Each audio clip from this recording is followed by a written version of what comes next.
Ukulele Tales, the ukulele podcast with John Atkins. Hello, how's it going? It's me, John Atkins, aka the ukulele teacher on YouTube. Welcome once again to another episode of Ukulele Tales, the ukulele podcast.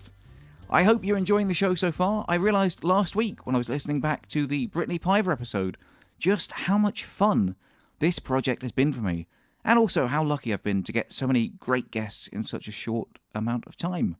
I haven't spoken about this much on the show, I don't think, but one of the reasons why this podcast has been such an important project for me is that I've been doing the ukulele teacher on YouTube for something like 11, 12 years or so.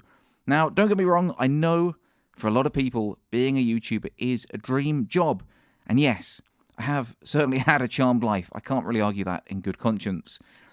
But from another perspective, that means that for most of the last 12 years, my job, my waking hours, basically involved getting up, turning on a camera, and talking to myself. A man gets lonely after a while. So having the chance to broaden my horizons a bit, meet other players, meet other YouTubers, musicians, and just have really interesting, long-form conversations with them and get to know them a bit, well, that is a change that I've been after for a while. And I was thinking about this after the Brittany conversation, but I think what's most important to me with this project is that I have a really clear idea of what I want it to be, and I'm not going to chase any algorithm or try and change it to fit what YouTube or Twitter or Instagram Reels or whatever think is popular.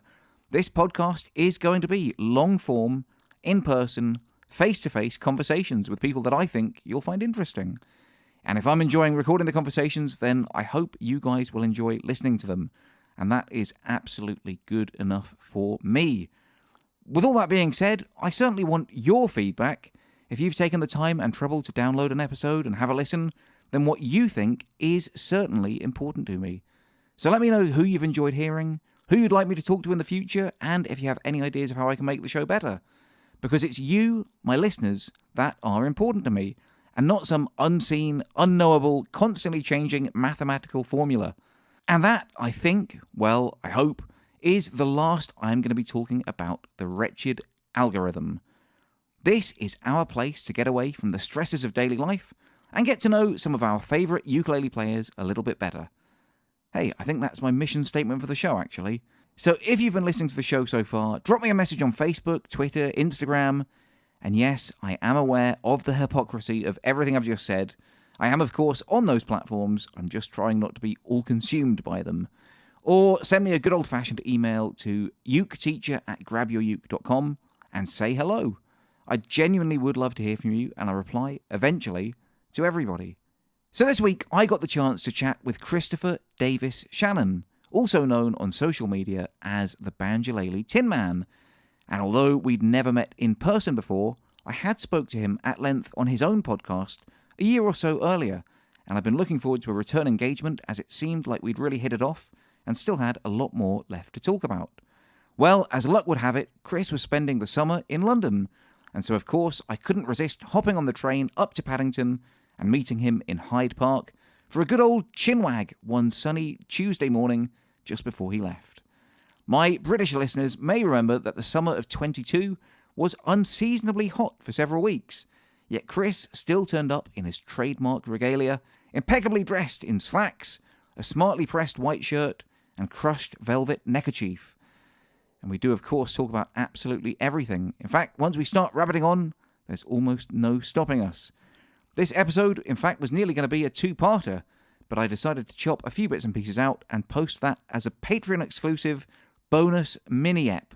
So if you do enjoy the chat, as I hope you will, and you're left wanting a little bit more, sign up to my Patreon page, patreon.com/uketeacher, where you will find bonus conversations with James Hill and 10 Thumbs as well. But I'll be back later in the episode to tell you a little bit more about all of that.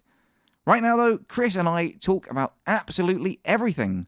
Clothes, festivals, high G versus low G, and the third wave of ukulele and what that means exactly. But, as is perhaps only to be expected in the 90-degree heat, we start off by talking about ice cream.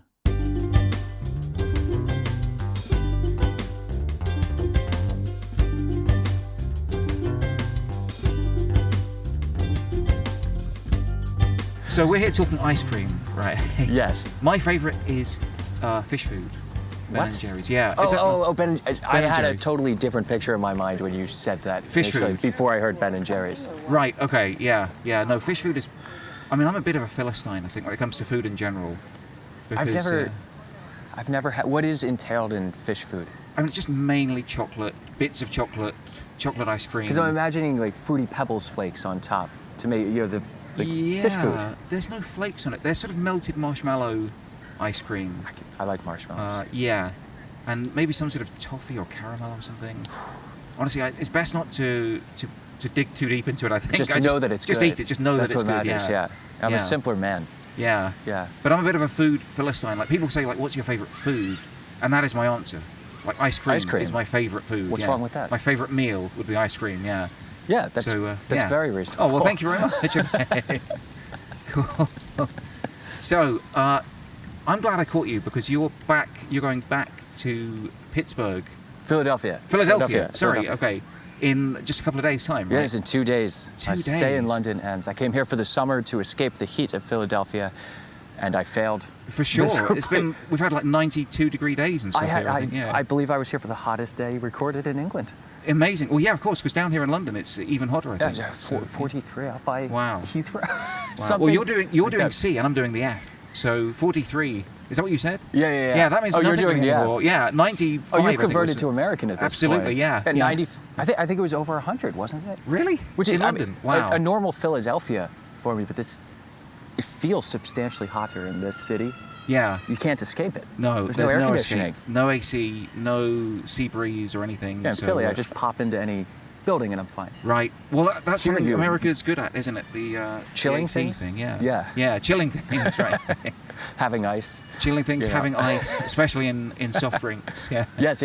Something I've learned that's just not a thing. It doesn't seem to be. No. Well, the thing is, we have it so rarely, hot weather.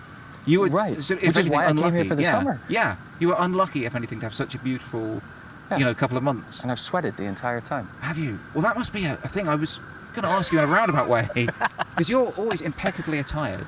Yes. How do you avoid sweating and stuff?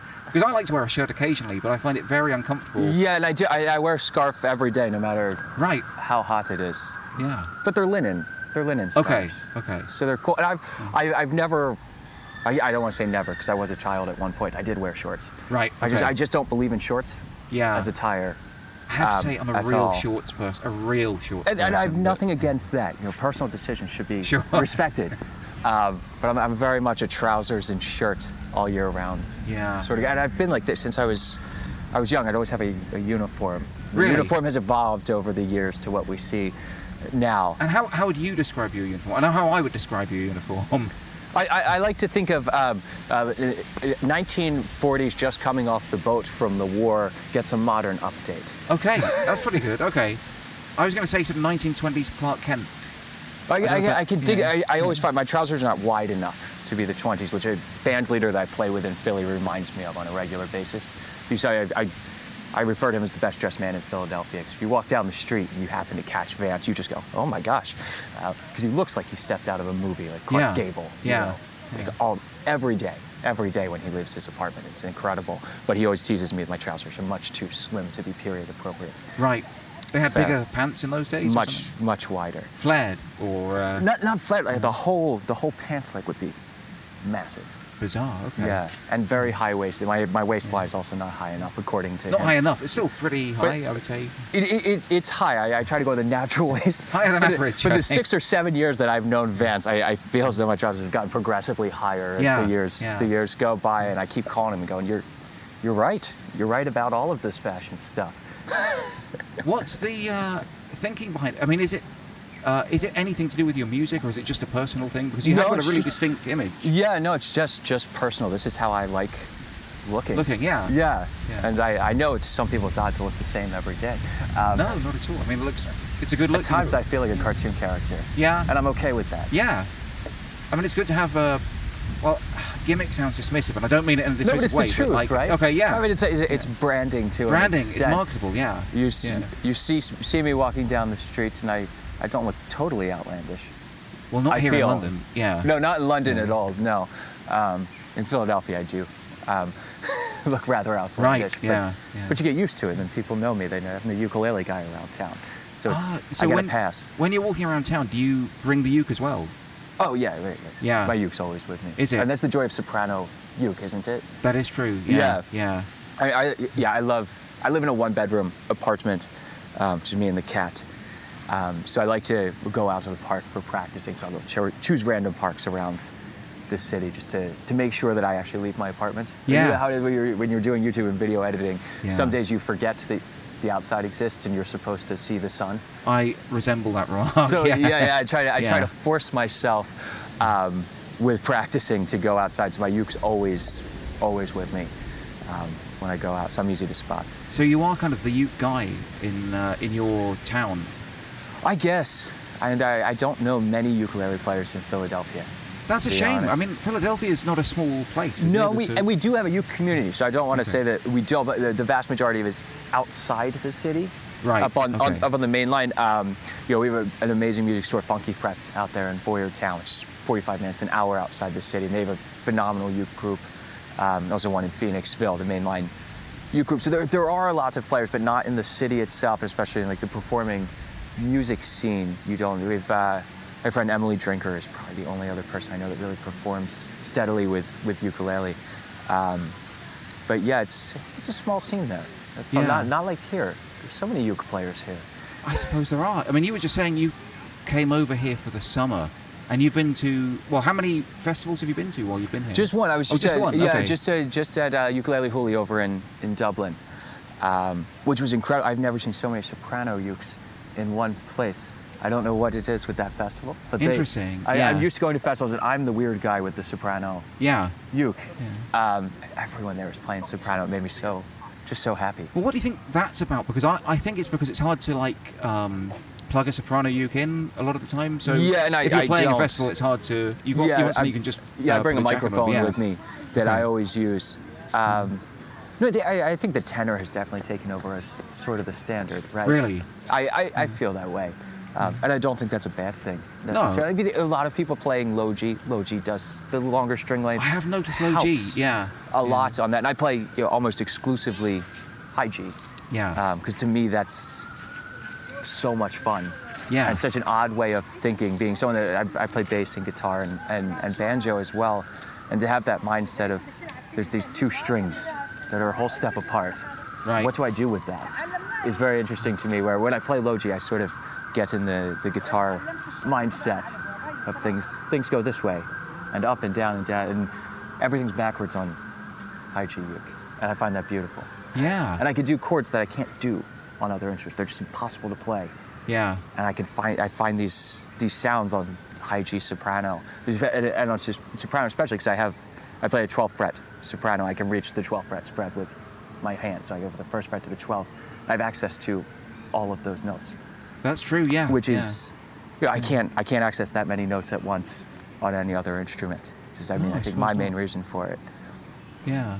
That's interesting you're saying about a lot of people playing low G recently. I've noticed that. I've noticed a lot of people playing low G, a lot of people doing sort of percussive stuff. Oh, I love it. Yeah. I love to do it. Yeah. Like people are really kind of pushing what the uke can do, I think. Absolutely. And it's incredible. Yeah. Isn't it? Yeah. I think at least in the States, the uke sort of got a bad rap for a while. It had its fall off in the 40s or so, and a little resurgence with Arthur Godfrey and things like that. And then Tiny Tim sort of, I don't want to say buried it for a while, but I like Tiny Tim. So me too, actually, I think Tiny Tim was a brilliant performer. But it sort of got a bad rap as this novelty instrument for a while, and here in the UK as well. I think some people view it as that due to Formby, but Formby definitely elicited some respect in his playing. Still to this day, certainly is very respected over here, I think. But then you get people like Jake, doing such other, and ever since that YouTube video, right? The seminal YouTube video of him playing While My Guitar Gently Weeps. Right. And people going, oh, it's a real instrument, right? That third wave of ukulele, people have just taken it and pushed it so far. Yeah. And it's an instrument. It's a tool to make music, and people are finding new ways to make music with the little tool. I think that's amazing. Same. I mean, I think it's something I probably spoke about before on here, but something I love about it is that it's replacing, at least in English schools, it seems to be replacing the recorder as kind of like my first instrument. Yeah, and slowly taking hold in American schools. Is it? As well. I think we're stealing that from the Canadians, finally. Nice, I mean, as a music educator, I'm very happy to see that. And it's not that I don't like recorder. Oh, I don't. I'll happily say that. I do not like the recorder. I still have one. And I, in fact, did not have to take it in school for some reason, but my mother was a public school music teacher in elementary school, so she taught it. So I was always exposed to it, and I played clarinet for years as well. But I think as a teaching tool, uke is so much better. When you have an instrument like recorder that plays melodies. Yeah. Well, uke, I can play melodies, but I can also play the harmony behind that. I can play the chords. I can address different rhythmic things. You can throw in, percussive elements. You can't do any of that on recorder. So through uke, you can really teach the full range of what is music, and people can take that and go anywhere. They can play any instrument they want if they understand music. I think it's an incredible teaching tool. I'm really, really happy to see it getting more adopted in schools. I know it's a pain to tune 30 ukuleles for the kids every day. That's true. I have heard nightmare That's the stories issue, about right? That. Yeah. They have. You've seen it, right? There's like a robotic tuner now. I haven't tried it. Oh, but you just yes, put it on. Yeah. You press a button. It tunes your uke. Yeah. So there you go. Yeah. Problem solved. Right. No, I have heard nightmare stories of teachers having to tune like I think literally like 110 ukes or something. Yeah. And it's probably not fun. And I don't know what quality the ukes are. So well, that's what I was by the time you finish doing the 110th one, the first one's probably out of tune already. Exactly. There's nothing worse than an out of tune chorus of ukes. Yeah. So you're saying you're a musical educator. Is that how you would describe yourself primarily, or what are you primarily? I don't know what I am. No, I was a performer for years and purposefully shied away from education. And a lot of it was because my mother was an educator. Not that I didn't love teaching, and it was that I saw in the school systems how much bureaucracy she went through to do the thing that she loved, which was teaching music. And I said, I never want to do that. And then through the internet and through YouTube, I found that I can actually teach music on my own terms. Yeah. Without someone directing how it needs to be done, outside of the school systems. And I think that's really informed a lot of my career, because I love teaching as much as I love performing. But there's nothing like being on stage.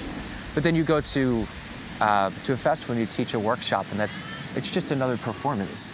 Right? I mean, you're and on YouTube as well. It's an acting gig to an extent. I think so. And it's how do you engage people and bring them into learning this thing. I teach a lot of music theory, and my main goal when I'm teaching online is not to teach uke, but to teach musical concepts through ukulele, so people can take them wherever they want in the future and understand and appreciate music more. And sometimes that gets nerdy. And how do you make that fun for people and bring them in? So I try to do a 50-50 split of performance and education, and trying to tie it all together as best I can. Yeah. How long have you been doing festivals for? About 5 years now. Okay. Probably. Yeah. Denver was my first one. I think that was 5 years ago now. And I do folk festivals and things as well, things outside of just the ukulele circuit. And I like doing that, because then they get exposed to that uke world, is bringing them over to the dark side a little bit, which is nice. Yeah. If I can break into getting the jazz festivals, get more ukulele, I'll be a very, very happy man. Nice, yeah. And are they I don't know if I should ask this actually. Are they lucrative for you, the festivals? I'll cut it out if you don't want to. Yeah, no. They can be, and before the pandemic, when life changed, that was a large source of my income. Yeah, certainly, because I do teach privately as well, but I cap it at 10 students. That's my limit where I feel like I can be an effective teacher throughout the week is 10 students. Okay. No more. I have friends that teach 30. 10 individual, 10 one-to-one? One-on-one, yeah. One-on-one, yeah. I have friends that run music schools and teach 30, 40 a week, and I couldn't ever do that. So the festivals can be, certainly. But they can also be draining, right? It's a lot of people, and you're always on the entire time. So I couldn't make that everything for me. I like to split up my career into little bits and pieces and try to pay my rent each month. Yeah, I think that's cool. I mean, I like to do with what I do. Well, I guess, I mean, at the moment I'm mainly doing the YouTube videos, but I do festivals, and I do like a cameo and other things like that. Yes, so yes. It's nice to have what they call multiple revenue streams. Right? Absolutely, and you have to. I mean, if you're going to be a freelancer, I think you have to. You can't put all your eggs in one basket. You never know when one revenue stream's going to go away. For sure, yeah. I mean, that's I found that, especially with social media things. What's the new hot platform that's going to actually be able to monetize things for the creator? Yeah. And you're always trying to stay ahead of the game, but it's impossible. Yeah. Hey, talking of revenue streams, actually, do you have your own strings, like ukulele strings? Oh, John, it's funny you mentioned that. Actually, I brought you a set. Oh, you have? Yes. Thank you so much. If I know where they are. I do. Oh, thank you. The Tin Man's Magic Ukulele Strings. So how did this come about? Thank you so much for those. That's well, really actually, nice. maybe this goes back to me dressing the same every day and just being very specific about life. Is I could never find strings that I loved on my instrument. Yeah. I wanted to do this for years. Because I mean, when it comes down to brass tacks, there's really two types of ukulele strings. We have nylon and we have fluorocarbon, right, and a few derivatives thereof. And everyone has their favorite strings that work on their instrument, and I could just never find the ones. And my specific problem was the C string. My soprano uke, my Wunderkammer that I play, is a slightly shorter scale than most modern sopranos. It's about half-inch shorter. And that messes with the string tension. Okay. And and most strings we buy are suited for soprano or concert. Yes. Yeah. Or some like Worth's they're the same gauges for the tenor size, as well. So I said, well, I can just start contacting fluorocarbon manufacturers myself, because I knew fluorocarbon was my sound, not nylon. So I ended up with a Japanese manufacturer that's making these. And went through, 20 different gauges of line. Yeah. Oh, you should have seen my living room. There were just spools of fluorocarbon everywhere. My cat loved it. He had toys. So it took me about 6 months to settle on what my set with, what felt good on my instrument. And they're what I play. And the reality of me releasing them for sale is because we don't sell CDs anymore, right? What merch items do we sell? So I said, well, I'll offer the strings that I play. Yeah. That's a great idea. As a product, because to me strings are a really personal choice. When people ask me where they work on their instruments, I have no idea. They might sound terrible and you might hate them. Yeah. And that's okay. It's absolutely okay. They work for me. But I'm happy to have them, because now I'm set for life with strings. And I never, at least on this instrument, till I have another instrument. Yeah. So I'm a one uke kind of guy. That is amazing. I mean, people have got like their T-shirts and, like you said, CDs or a poster or something. Yeah. But I don't know anyone else has their own custom strings. There are a few out there. Renzo in Italy does sell his own strings. He has them made by an Italian fishing line manufacturer, I believe, because that's what fluorocarbon is. That's who we get it from. It's people that also make fishing line. Yeah. There's no mystery out there. But with the T-shirts, I sell baseball shirts. But I've always found as someone that doesn't wear T-shirts, I felt weird selling them because it just seemed the wrong aesthetic. So I have eco-friendly tote bags and canvas. Oh, that's quite nice. Yeah. But I think that's about just be a revenue streams. Merch is. I want to offer things that I would use in my everyday life, and because I'm so picky, that's hard. I think that's a great story. I think that's really, really. Amazing, actually. Really interesting as well to hear about it. How long ago was that you put them together? The strings, I mean. It's been about a year now. Okay. About a year, yeah. Because I had just settled on the gauges when we recorded the new album last October or so. Yeah.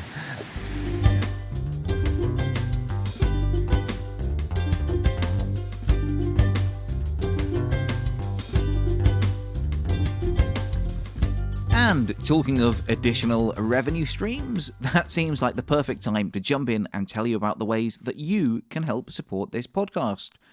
I mentioned at the very front of the episode that this is something of a labour of love for me, something to help maintain/restore my sanity after over a decade on YouTube speaking to myself day in and day out.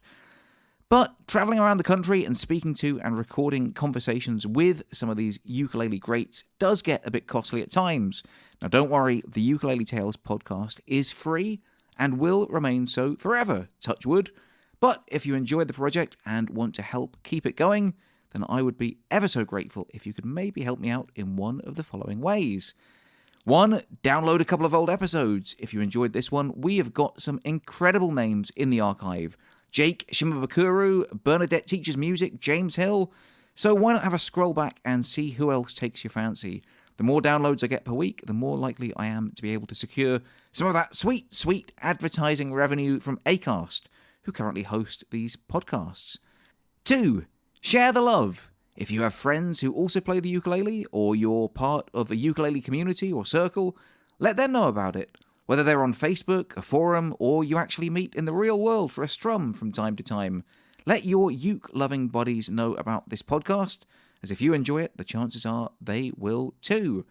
3, you can leave me a thumbs up, a nice comment, or a review.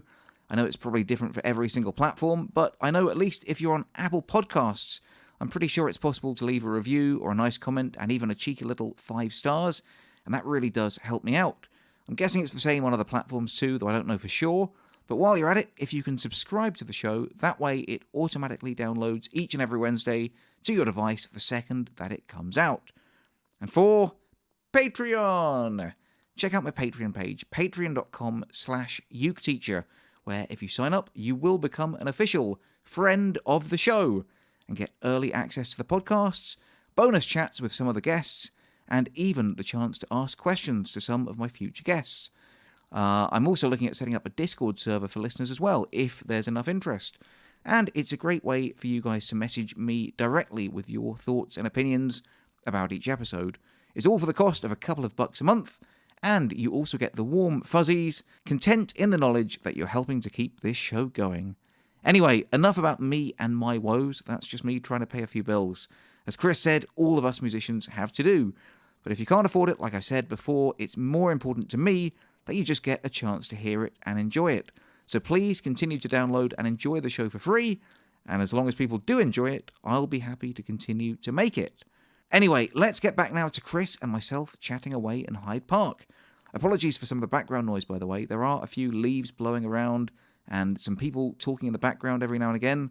And at one point, and this is no joke, one of the Queen's horses, as they were then, walked by and sneezed directly into my microphone.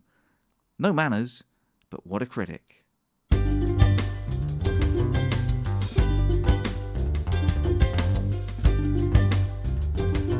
That reminds me, sorry, you haven't talked at all about your sort of performing side as a recording artiste. Yeah, actually, that album I just mentioned is coming out later half of 2022. So I mean, I have a trio and a quartet in Philadelphia that I've recorded with upright bass and violin / mandolin and a guitarist as well. Doing your old string band music, early jazz. Not original pieces. So, no, some original some in that originals. vein. Original ragtime music and such as well, and I love that. But there's an accordionist that I've worked with for years who's based out of France. And I played bass for him when he tours in the U.S. And when I picked up uke, we had toyed around and playing some tunes together. So we decided, why don't we just record it? Well, he's just a phenomenal composer, Jacques Pellarin. Prolific accordion composer. As you know, why don't we write music for ukulele and accordion, just duets, and do an album of that? So I flew over to France last year. He's in Avignon, right outside of it, and we recorded half of it there. And then I went back and I had to rewrite everything on uke around the accordion, essentially. So it's sort of half through composed, half improvised album of it. And then there's one tune on there that Charlotte Pelgin from Bad Mouse Orchestra in Germany sings on. Oh wow, there's some horses going past, yeah. See, this is like home to me. There's a lot of horses by my house in Philadelphia. Really? I live right down the street from the stables. I thought there was someone sneezing. Yeah. But it was like a couple of probably the Queen's horses going past. I'm not even exaggerating. So, wow, because we're here in Hyde Park at the moment. Yeah. So sorry about that. Oh, Chris. that's all right. Yes, we just wrapped. I just got the masters for it. We're doing a limited run of lathe cut vinyls because vinyl pressing houses are backed up for 2 years. Yeah. So I can't get that. So we're doing a run of just singles, A and B sides, and then some EPs. Like 7 inches. 7 inches. Yeah. So 7-inch singles and 10-inch EPs. Okay. So they'll be coming out soon, and we were actually just talking, Jacques and I had a call this morning, and we're going to record more next summer. We'll also be doing a trio album with a guitar player. Actually, the guitarist who plays in my band plays with Jacques. I met the guitar player in my band in Philadelphia through an accordionist in France. Yeah, which is very odd. And we play together in numerous groups in Philly. So we're both going to go to France next year and record a trio record with Jacques of all original pieces.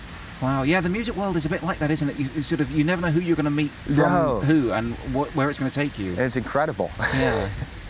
You've been here for, what did you say, it was 2 months, 3 months? Just about 2 months. 2 months, yeah. And that's pretty much the maximum you can stay. I can stay a little bit longer, but I was here for a bit earlier in the year, so I'm running out of time, and I have gigs to get back to. That's nice. I can't gig here in the UK. So I have to go back to the States and earn a living. And what brings you to the UK? My partner lives here in Kennington in London. So I have the flexibility to come over, and I do.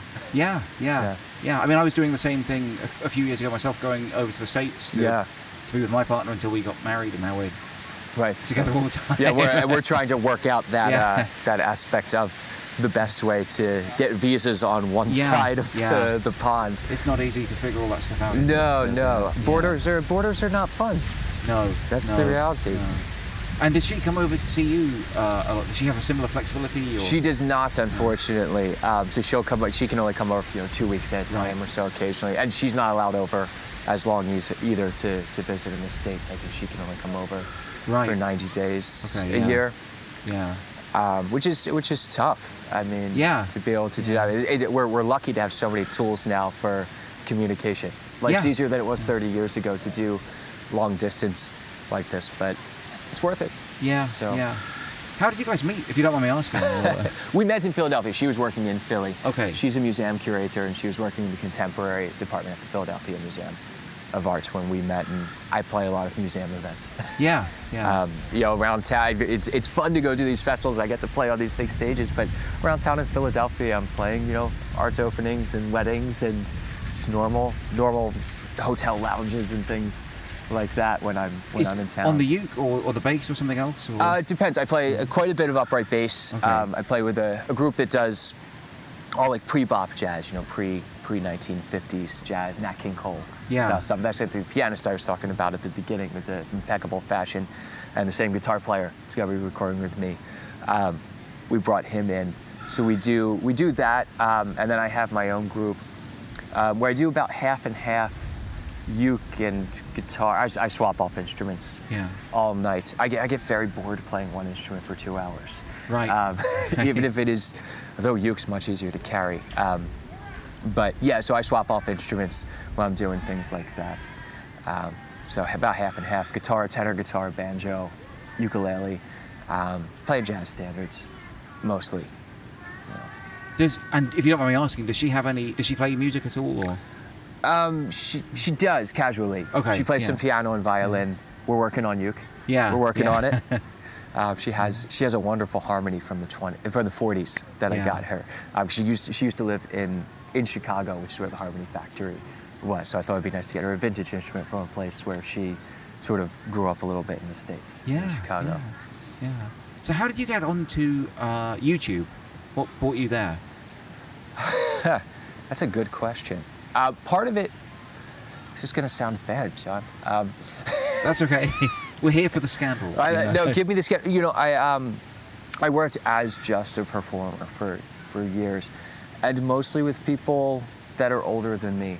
And I watched some older musicians, in their 60s and 70s, just kind of scraping by on the $100 gigs forever. And I said, I need to find other ways just perform. And what if I get injured or something? I can't just perform. I have to find other ways to make money. And that was really where it started. I just said, okay, find something online to do. Maybe I can release some lessons on YouTube, which really it was an offshoot of my Instagram, which had sort of blown up a little bit in the earlier Instagram days. Okay, yeah. And I'd started doing short lessons on there, and then I find it really hard to teach on short formats. That's something I've been asking other people, I brought it, and some people do it, but I feel like I can't actually give enough on Instagram, on TikTok, on things. The YouTube longer, and the longer I'm on YouTube, I feel the longer my videos get. Really? Okay. I go, and I'm some of them are a half hour long of lesson now, and and YouTube it was necessity. It was the longer form way to release lessons on social media, and then I found there's people all over the world who kind of do what I do and love the music that I love, and it was nice to sort of bring them together through that. Like, we've created a nice little community on YouTube, around a lot of those old songs and the old techniques of playing uke, because I'm not a super progressive musical guy that's always pushing boundaries. There's other people that are doing really great things with that. I love to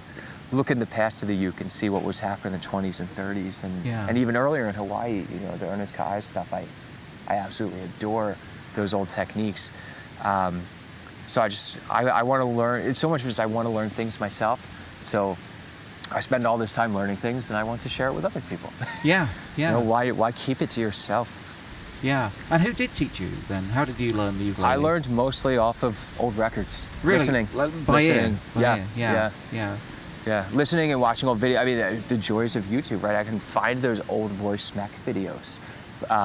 He's an amazing performer, one of the first big mainland performers, non-Hawaiian performers from that first uke craze who did all this ragtime, and really, really popularized in the jazz and ragtime idiom. Being able to watch his right hand and be like, oh, that's how this goes. Yeah. At half speed. He does the sort of, I guess you could say, the magic tricks with the ukulele and stuff, right? I mean, and he was sort of our Formby to an extent. Okay, the American Formby, right? Slightly earlier start than Formby, but also coming out of the vaudeville scene. Right. And I always try to keep in mind with those early performers that they were performing on stages. Yeah. And when you're playing this little instrument, you got Formby's fan stroke, right? Yes. It's something to look at. It looks so cool, but you can see it from the back of the theater. And you can see what's going on. Smack would do his figure eights and wind the clock, and he'd play it behind his head and such things. I think Van Halen stole all of his tricks from Roy Smeck. Yeah. All of them. Every single last one. But it was necessity when you're playing those theaters, because it's entertainment. It is the music. It's partially the music, but it's the show. For sure, it's entertaining people. And those tricks are part of that. And I think that there's a cool lineage there that I hope doesn't get lost. I want to respect music for being music. I love just listening to great music. But when I go to a show, I want to be entertained as well. Yeah, it can be a visual thing, I think, can't it? Yeah. I mean, there's nothing wrong with that, I think. Yeah. I think it's important. I think it needs to be, to an extent. I generally am bored if I go watch someone just, play guitar on stage for 2 hours and sing songs. I want Do you need a smoke and light show, or maybe not that much? But... No, not maybe that much, but engagement, I think is important in performance. And sometimes you don't get it. I go, well, I could have listened to the record and it would have been the same thing. Yeah. I want to hear those little mistakes too. That's really important. That's what I like about some of my favourite music when I've seen it live is I feel like a lot of people just want to hear what they hear at home on their CD player. Yeah, I don't want to hear that at all. I want to hear, extended solo or a different arrangement or something kind of cool and exciting. Yeah. I don't know if you're a fan of, and if you hate them, that's fine as well, but They Might Be Giants. I'm vaguely aware of them. Oh, okay. I have to say they are basically my joint favourite or slightly second favourite band of all time. Basically, since my 10th birthday when I got their album. That's lasting power. Yeah. I've been following them for that long. And I remember when I saw them live for the first time, after following them I followed them from 10 to 20, and then when I was 20, they came to England for the first time in my sort of adult lifetime. And the guy basically sings almost like a different melody for half the songs, or he sort of really plays with the form. And they'll add a string, not a string quartet, a brass section live, or do just completely different arrangements, completely different melodies almost sometimes. And I found it like fascinating and exciting and fun and enjoyable. Yeah. But I do know that some people, you know, they just want to hear what they hear. So yeah, right. And expectations are different for everyone. And you know, as a performer, how do you give them what they want when you don't know what they want? Yeah, yeah. Because I know I can never. When I do YouTube play-along videos, like solo arrangements that I do. My God, trying to play the same thing twice is so tough for me. Right. Every song is different every time that I play it. People will ask me how I play something. I go, I have no idea what I played that time. Yeah, I know that. Yeah, yeah. It's going to be different every time. And that's a music. The spontaneity is part of the joy of it for me, the creativity. That's something that I found a little bit stifling with my YouTube lessons, because one of the worst questions people ask me all the time is, what's the strumming pattern for that? Oh. And I'm like, it's my... I don't know. Like, I hate it was whatever that I was just question. playing, you know? Yeah. Like, I guess, so now I just simplify everything, and it's pretty much just like down, up all the time. Yeah. And I'm like, I won't be playing that, but you guys can play that. Because if I broke it down, it's just, I don't really know. It doesn't even matter what it is. I'm just playing along with the music. It's something that you feel serves the song in the moment. Yes, yeah. And that's what's important. And you know, with all of my students, I always try to, it's one of my major things is breaking people out of strumming patterns. Good, okay. I have this whole series of just stop asking for the strumming pattern. Yeah. You know, understand rhythm a little bit, which we all do. We can tap on a foot to a song. You can, I'm a firm believer that anyone can figure out the strumming pattern on their own if they want to sit down and tap along with what's happening. And that's really all it takes to do it. And then you realize you don't have to play it like that. Yeah. And that's important too. Put your own spin on it. Yeah. And it's just as important to learn. I mean, I love transcription and learning exactly what other people played so I can steal those things. Yeah. Because music is theft.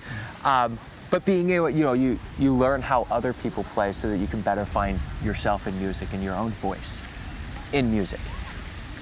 And with strumming patterns, that's important. I think you should learn how other people play things, but then it doesn't mean you have to play it like that. There's not a correct strumming pattern for a song, right? Particularly when it's a song that doesn't have a ukulele in it, right? Oh, exactly. Yeah. So, yeah. Well, I'm glad I got that off my chest, you know? No more strumming patterns. Right. But no, I mean, like, people ask that every single day, every single lesson, and it stifles me because I feel I have to, like, simplify it as well, and maybe I need to do a lesson on just how to figure out your own strumming pattern or something. But yeah. Absolutely. Yeah. And then you can always just throw people that. Yeah. Here, watch this. Yeah. So, changing the subject, I guess, a bit, we spoke before on your podcast, I was going to say a few months ago, it could have been like a year ago probably. Yeah, maybe a year. Yeah. Wow, that's pretty disturbing how quickly the time is flying past.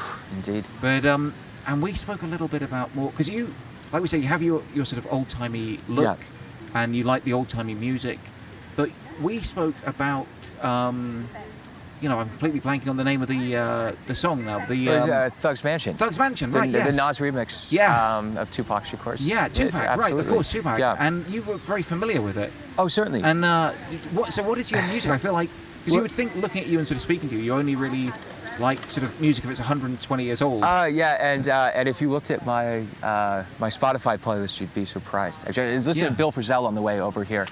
Now that's only about 5 years old, so one of my favorite guitar players, and I steal a lot of his voicings for uke. But no, I listen predominantly to modern music.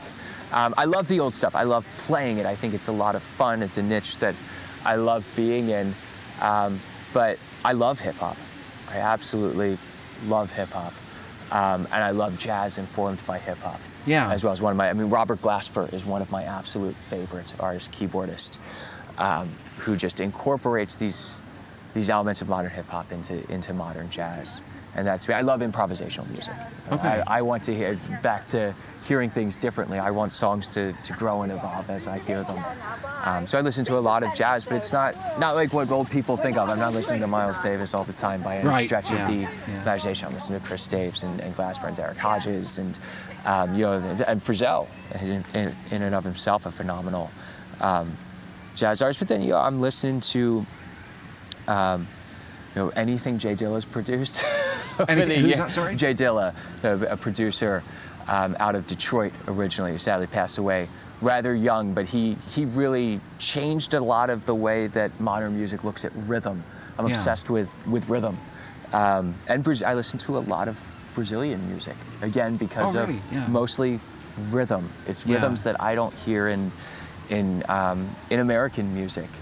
And I've always thought, and this is something I love about the 20s and 30s music as well, is, you know, we think of it like jazz songs and whatever, but it was dance music, right?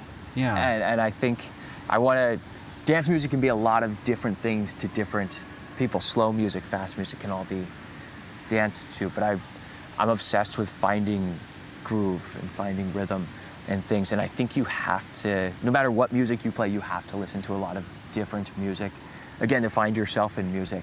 Right. And find your own voice. How can you do that if you only listen to one genre of music? You know, I listen to some trap and other like really rock. Yeah. I was not expecting you to say that. Yeah. I'm not a massive fan of drill, which I feel is like the equivalent of our trap music. You have drill music in UK with those very strong hi-hats and what. But again, like rhythmic sensibility. I think every type of music has something to it that we can learn from as musicians, and I want to immerse myself in that, even if it's something I go, I don't actually like listening to this.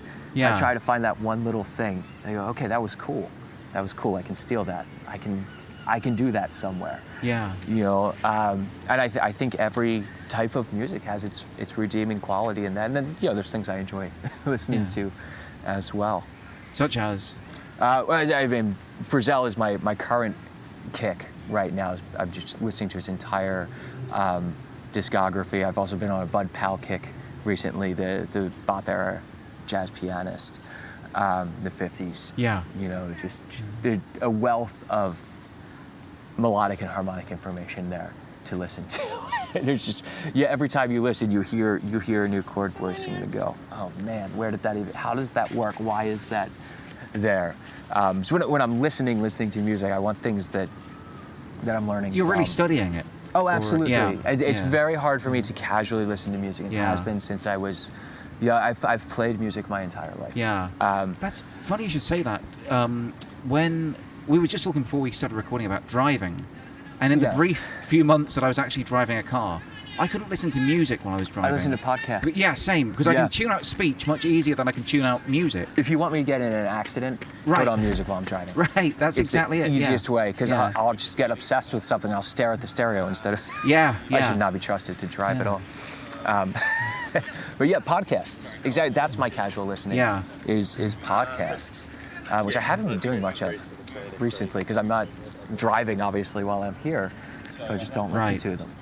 Are you walking around London or walking in the tube? The tube, That's everything, and it's nice because I can listen to music in those instances, because I can listen if I run into a tree while I'm walking. What's the big deal? Right. You know, if I run into it going 30 miles per hour in a car, we have a problem. So I do listen to music when I walk and when I'm on the tube, but I'm listening. I love that I'm able to do that. And I guess just a few more quickies. Your community you were talking about earlier. What do you have a name for them? Yes, we had the Tin Man's Magic Ukulele Club. The Magic Ukulele Club. The Tin Man's Magic Ukulele Club. The Tin Man's Magic Ukulele Club. The Tin Man was a moniker that came up for me when I started my Instagram page, because I needed an alter ego to. I already had kind of an established fan base for the music I was playing, and I feel most of them did not want to hear exclusively ukulele, so I started a separate page to share ukulele things. And one of my friends told me that I was just so heartless, I could just be the Tin Man. It would be easier. So we went with that as a joke. Right, okay. To anyone listening. Like a Wizard of Oz thing. Exactly. Yes, okay. Well, and it made sense because Over the Rainbow is such an integral song in the world, and it's that time period of music that I love. So the Tin Man kind of became the inside joke with a few of my friends. So it's the Tin Man's Magic Ukulele Club. So a members-only section of my website. We have new lessons every week. We have our own Slack channel to hang out and talk and share each other's progress, and live streams a few times a month of just an hour lesson, just to hang out and talk about music. We do listening parties. I make clear I love listening to music, but listening to music. So when I when I teach a song, I put together a separate video on there of us listening to different versions of that song together and hear what other people did with it. And these songs for the 20s and 30s, how they evolved over the years. Like Tonight You Belong to Me, which is from the Jerk. I mean, probably not from the Jerk, but not from the Jerk, right? And that's the thing, is we know it from the Jerk because it's the modern iteration. But it was originally a waltz, right? Okay. Written in the 20s with a beautiful verse that makes the chorus much less creepy. Okay. It kind of contextualizes things and is less stalkerish, sort of sounding. And was a minor hit for Gene Austin, but then was re-recorded in the 40s by a sisters group.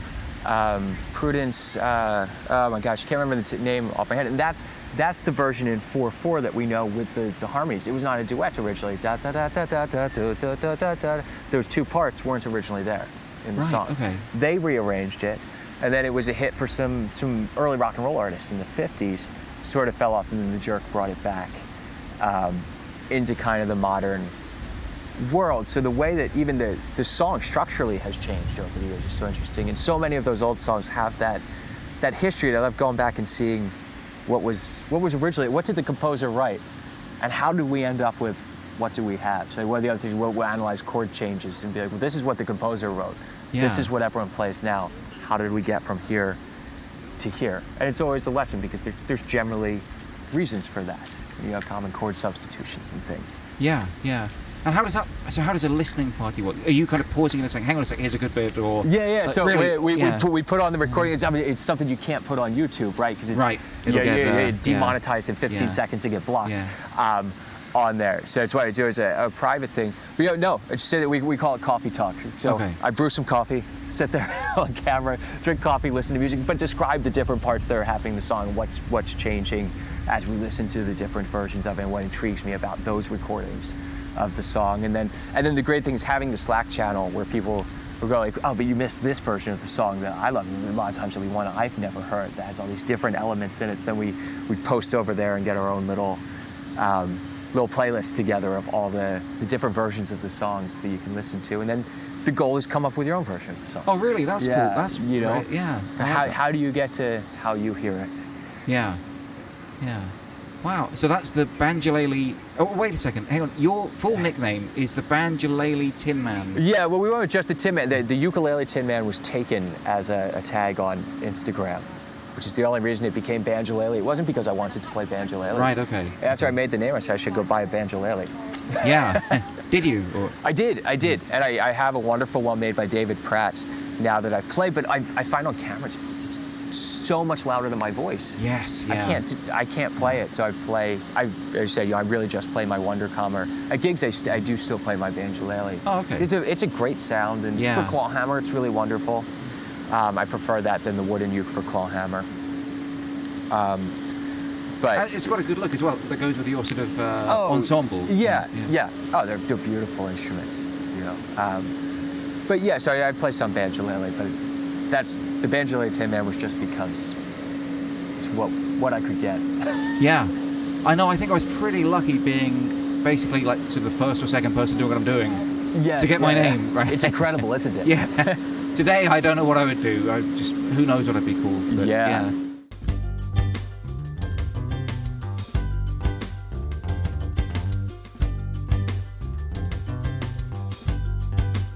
Well, at this point, as you may have heard, the road sweeper was not leaving us alone. It seemed like he was here to stay.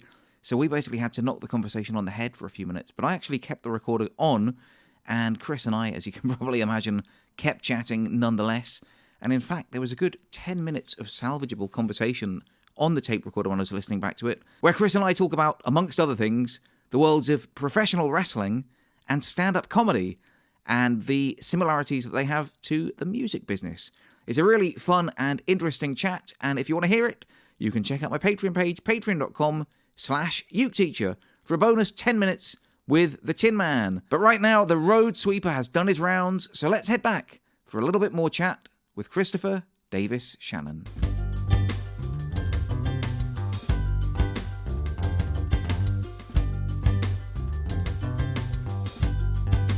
Well, we touched on TikTok for a few seconds earlier, and then we sort of veered away from it. But I was going to ask you, just because it's like a little bugbear of mine, and I feel like everyone else, Do you think there's value in like a 15-second music lesson? No. No. Okay. Okay. Is that your full answer? Because I'll accept that. You know. No, I have. So I tried TikTok. Yeah. Because it is the new hot social media platform, right? And it's really great for showing off like short virtuosity. Yes. On an instrument. For education, I think. I even have done some short lessons up there. Like, I'll show you some chords real fast in 15 seconds. And I don't think it is. There's also, from a creative standpoint, conversions are terrible on there. Because TikTok is the best I have ever seen at keeping people on the platform. Right. More than anything else. And that's why I deleted it off my phone. My wife deleted it off my phone, actually. Because I had moments where the algorithm is so good at serving you things that you forget what time it is. It's highly addictive, and I just this is bad for society. I sound like such an old man now, but I really actually feel that way about TikTok, and Instagram is really pushing Reels currently, and I sort of feel the same way about that, and I don't feel like the people that watch me want that short form content. Yeah. So I don't think it has value in what I do. I think there is value for it in TikTok, just maybe not in music. Well, I asked, I think it was James Hill, about the same question, and I think he said, like, it has value in that it can be inspiring, you know. Absolutely. So if you see someone play for 15 seconds, you think, wow, that's amazing. That might inspire you, or just continue your sort of interest or journey of the ukulele. But educationally speaking, I'm not sure there's a huge amount you can learn. No, I don't think so. Anyway, I really have hated, as a performer, the push towards shorter and shorter form content, except YouTube, which pushes for longer and longer form, I feel. Which is why I love it so much. You feel like you're creating your own TV show at some point. But the shorter form content from a performance standpoint, because I found myself in the early Instagram days, actually, when it was 15 seconds, it was 30 seconds, originally. It's like, well, you only actually have to know 15 seconds of the song to post it. Yes, I've definitely done that, played to that. And you go, but what's the value? Like, did I ever actually learn the song? No, I learned 15 seconds of it to wow an audience. But how is that beneficial for me in my growth and development as a musician? So I just never felt that it was, and I don't want it to create a generation of people that can't perform full songs. Yeah. You know, and I'm all with the short. I think songs should be short. 2 and 3 minute songs are the best songs, right? A well-crafted pop song is an art in and of itself, and I think that's great. The 15 seconds isn't enough to give it that. Yeah. It's funny you should say about the algorithm of TikTok, and even and all the platforms as well. All of them, they keep developing. Yeah. Because I think I'm really unusual in that regard, in that it doesn't affect me as a consumer. And it's one of the reasons why I didn't like TikTok, because I was talking to actually one of the developers of YouTube, actually, this is years ago, about the algorithm, and I said, I use YouTube like I use Google. I want to search for something, I find that thing, and then I watch it. Same, yeah. So it's not like I don't just go onto YouTube and be like, serve me. I'm I want to see this song, or this video, or this whatever it is. And so I don't have the same experience as a lot of other people, I think. Yeah, I think I'm the same way. We were talking earlier about how I really don't watch YouTube much. I use another service which is just like curated content that I know I want to watch. It has no algorithm to serve you. You know the creators that you want to watch on there, and you watch them, and I enjoy it. It's all educational stuff. That's a beautiful dog. Look, that's like a lion. He's got a brother. Yeah, 2 lions. Yeah. Wow. Magnificent. But yeah, the algorithms and your TikTok and Instagram as well is sort of trying to be TikTok, I think, at this point. It has to be, right? Yeah. I mean, just demographically, you watch. I don't know if you keep up with the numbers on who's where and on what platforms and what's who's watching what, and TikTok is just performing so much, and eating Instagram's lunch. Oh right, yeah. Analytics and stuff, you mean? Yeah. I've been trying to stay on top of it, but I don't find value for myself on there, despite thinking that the algorithms would push people. My TikTok ended up being entirely hip hop producers, was what was served to me. Yeah. Because that's what I loved watching. Yeah. But then I could go for hours listening to beats, and I was like, no, where am I? What am I doing? I should be practicing right now, sort of thing. It was just so good at serving. Yeah. Different, exactly what you wanted. But TikTok throws it in your face, unlike YouTube. Right. Just here's the next video. Because it's 15 seconds, you're right on the next video. You don't realize you're watching another video until it's almost done. Yeah. It's incredible, but the attention span of it is tough. It's too short. My wife loves Instagram. There's like what's the page after the homepage? Like the search page or the sort of discover page? The discover page, yeah. And I swear I had never gone on that discover page on my Instagram until my wife showed it to me. And I look what's at it. On there? Well, this is it. I'm like, how do they know? It's like attractive girls playing bass guitar.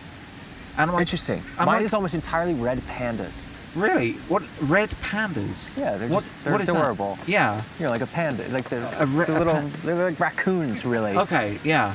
But red pandas, they're indigenous to Tibet, I think. Right. Okay. But they're really adorable when their defense mechanisms. They stand on their hind legs and go. Yeah. To look really big, but it's actually the cutest thing in the world. Yeah. So I send them to my partner all the time. Just pictures of red pandas. And that was your discover So that's my page. whole discover page is red pandas. Yeah. Not music. No, mine was like attractive girls playing bass guitar. And I'm like, yeah, I do like that actually. But I have never told anyone this. How did you know? Yeah. How did you know my weird fetish? Exactly. So I don't know. So yeah, they are powerful, these algorithms and things, aren't they? Yeah. Yeah, it's scarily in a way. But on the other hand, like there are a lot of things on YouTube. You get the what's up next when you have the autoplay on. Okay. So you go search out something, and I have found numerous things that I genuinely do like. Yeah. On YouTube that I probably never would have searched for myself. So I think there's real benefits in it. And I felt when I was on TikTok, I found some producers that I really enjoyed. I still follow their work on other platforms now. So I think there's utility there. Yeah. But it's also an Orwellian sort of thing. For sure, as well. Yeah. And it's where do you draw the line in this digital world of what's acceptable for how far can the technology push you into making your decisions for you. Yeah. Man, well, what a world we live in, right? I was about to go on a little rant on that. I'm like, no, you know what? I can't even bother to start off on that. So let's, I guess, start to wrap things up a little bit. What is next for you? I know you're going back home in a couple of days, right? Back home for some. I have a bunch of gigs planned for the next year. Just one uke festival, a lot of bass playing. For me, we have the album coming out. Releasing a series of singles over the next few months. The actual album will be out end of November. Under what name? It's under my name and Jacques' name, so Christopher Davis-Shannon and Jacques Pellarin. So we'll be releasing that soon. It's just a series of duets for accordion and ukulele, all original instrumental compositions. Releasing it as a series of vinyl singles, and then a 10-inch EP at the very end. So that'll be rolling out on digital platforms as well, the singles. And the vinyl is going to be actually exclusive first dibs to the Magic Ukulele Club. It gets first pick of the vinyl, so it might sell out before it hits the public. How many are you pressing? We're doing 50. So the album is called 50/50. Okay. And so we're doing 50 pressings. Yeah. And that's it. So it's going to be a very short run because I'm not doing CDs for it. I haven't had a CD player in years, so I'm not making CDs. Same. Yeah. I know a couple of times I've done these interviews and so they're like, oh, here's my CD. And I'm like, oh, thanks very much. I always feel bad because what do I do with that? You know. At this point, I'm just honest. I keep it and sell it to someone. Yeah. I will buy your music on Bandcamp. Oh, that's a nice idea. I'll have to remember that. Is always my thing because I do like to actually support artists. I won't go on a rant about streaming. Well, I was just about to ask: is your music going to be on, Apple Music or Spotify? It'll be on all. We'll be releasing just the singles, not the entire record. Okay. On the streaming platforms, the entire record will only be on Bandcamp. I think streaming's a great thing, but we got to pay for the record somehow. So. Yeah. And that's getting a harder and harder thing to do. Albums are sort of becoming almost vanity projects because it's so hard to monetize them through stream. But on the other hand, I think streaming is great because accessibility to music, I think, is just as important. Yeah. So I put out as much as I can on there as well. Okay. Then a series of gigs. I'm traveling around the States a little bit playing bass. Oh yeah, you travel quite a bit. Less so these days. I've actually been trying to cut down the amount that I fly places, just environmentally. Really? Yeah. I'm not a fan of flying for like weekend dates as much as I can. So the reason I like being over here, I can take trains places, which is much better for the environment. So, I'm doing a couple fly dates when I get back. There's no choice. Playing bass for a band. Have you been to the? I was just asking. Have you been to the LA Ukulele Festival? Yeah, and I played there. And I think it was 2019. I played the LA Uke Fest. It's a blast. It's a really good one. Yeah, it's lovely. I love really it. Beautiful. Yeah. And much like many of the other festivals, I just love getting to meet all those other artists, especially the ones that seemingly only exist in the online world. You get to. They're real. They're real people. Yeah. And it's incredible to interact with them in person instead of via Messenger and things such as that. Yeah. Cool. So, okay, this is the last question. Sorry, I just got a bit. It's just something got really windy, and I'm just not sure how good it's going to sound. But so thanks for your time. If people want to follow you, if they, how can they kind of stay in touch with you and keep up with your work? The easiest way is my website, which is thetinman.co. Not .com. The Tin Company will not sell that domain to me, unfortunately. Oh, right. I've always wondered about that. That's why it's .co. Yes. It sort of looks like a typo or something in a way. It does. I always have to tell people, no, it is .co. And if you send an email to Christopher@thetinman.com, they're getting really sick of it. Really? Okay. Ukulele and chorus. Yeah. Do you know who this guy is? No idea. I wish they'd just sell me the domain. Life would be easier. Just say .com. Well, easier for you. Maybe not so much for them, but yeah. I don't worry about them. Okay. So they can follow you on Instagram, YouTube. YouTube, Facebook. Just Google Christopher Davis-Shannon. I'm the only one in the world, so I'm easy to find. The only one in the world? I'm not even the only John Atkins in my family. Yeah. There's like 4 of us. Yeah, we have my brother and I's generation are the only Davis-Shannons. My mother is Davis, my father is Shannon, and they hyphenated the names. So my mother did not change her name when they got married. So actually my brother has children now who are Davis-Shannon, which is surprised when they took the long name. Yeah. But so we're the only ones out there. Okay, cool. Well, Chris, thank you so much. It's been a blast. Thanks for having me. I'll catch up with you soon. Yes, indeed. Thank you.